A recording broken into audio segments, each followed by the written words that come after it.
Hey, what's up guys, this is Theo from phenoconcepts. So today we are going to create this in Adobe Photoshop. So let's just get started.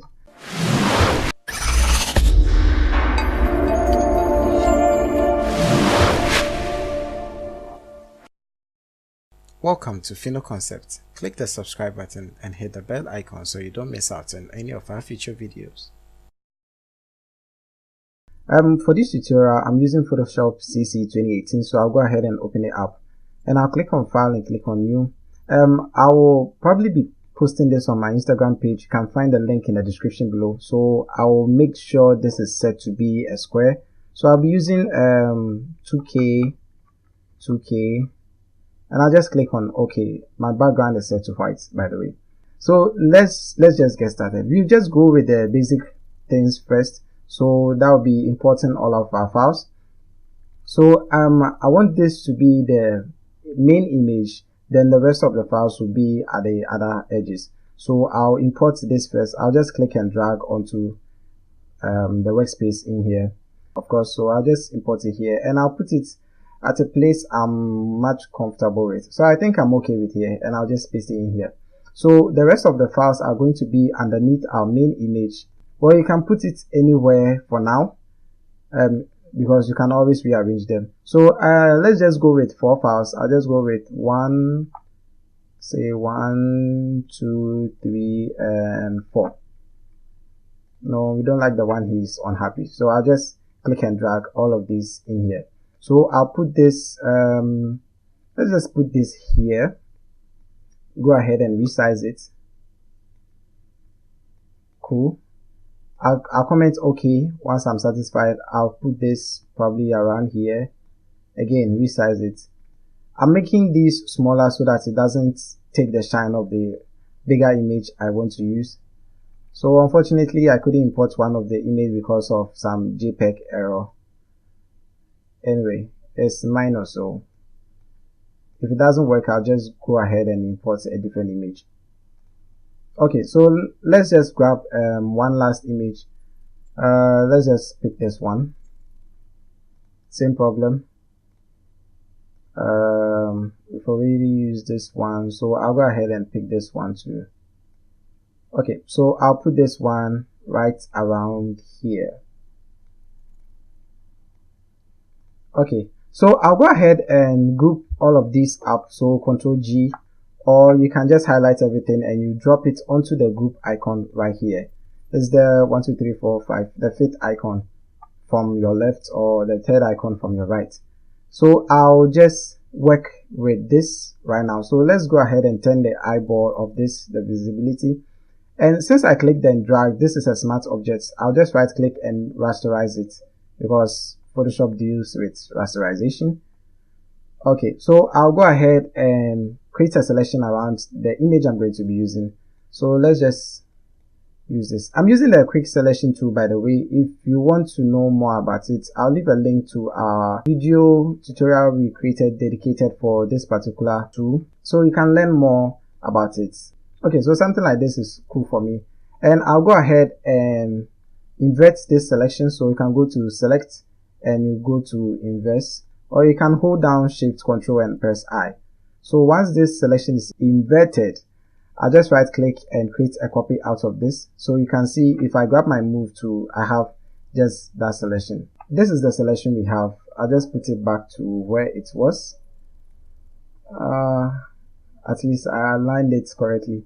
Anyway, so what I want to do is I'll click and drag this image on top. That is the one without the background. I'll put that one on top, and I'll put the one with the background beneath. So I'll just bring back all of these images we've imported, and I'll just create layer mask for each and every one of them. So I just turned off the eyeball of the other images. So I'll go ahead and create a layer mask, bring up my brush to make sure, since the layer mask is set to white, I'll make sure that my foreground color is set to black. So anytime I brush over, it's just cleaning that part up. So I'll go ahead and increase the brush size to around 150. Then I'll just brush away all of these portions. Now it doesn't have to be perfect though. You just have to be creative and do it the way you want. Anyway, I think I'm going a little bit too much into this. So I'll go ahead and do the same thing for this. So I'll create a layer mask. No, make sure the layer mask is selected. So you see, since my foreground color is set to white, anything I do is not working. I have to make sure it's set to black so that I can go ahead and clean that part up. You can always increase your brush size by using the bracket keys. So I think this is okay for me. I'll do the same for this. Oops, I forgot to create a layer mask. So right around here, I'm okay. Then I'll do the same for the last one. So something like this. Cool. So what I'm going to do to these images is that I'll just bring this and add it into the group. Make sure it is beneath all of them. So I'll select the first layer so that anything I do will be on top of all of this. So I'll just go to the adjustment panel and I'll go to hue or saturation, and I'll turn down the saturation to negative 100. This is basically going to turn it to black and white. So if you think it's too much, you can always increase it. So probably let's work with 90. Go ahead and hide the properties. So now this is what we are getting. I'll go back and turn this on so you can see we are already getting the effect. So what I'll do is, since this part is covering the head, I'll just bring it back. So let's make sure that layer is selected. Okay, so I'll just bring it over here, something like this, so that we can see his face throughout the process. Anyway, so yeah, basically we are done, but unfortunately for us, we have this place with nothing in there. And as always, you can always fill it up with another image, which I'm going to do right now. So let's see if I can import this. So fortunately for me, I can, and I'll just fill that part up with this. So I click and drag this also into the group so that the effect also applies to that. I'll create a layer mask and I'll just brush over the parts I think I don't need. So something like this is okay for me.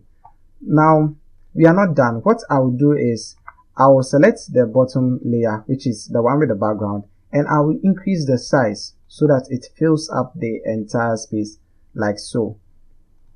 Once I've done that, I'll just go to filter, I'll go to blur, and I'll click on Gaussian blur. Now I'll blur this up right around 10 pixels, and I'll just click OK. So I'll just do the same for this. I probably should have increased both of the size at the same time. Anyway, so back in this group, now we have one effect on it, which is the hue or saturation. I'll go ahead and create another one. This time around, I'll make it a solid color. You can always change it. You can make it a gradient or anything of that sort. And the solid color, I'm going with a color like blue. So you know what? Let's just sample one of the blue colors from here, and I'll darken it up. And I'll change the blend mode to, let's try color. Okay, so I think color is nice.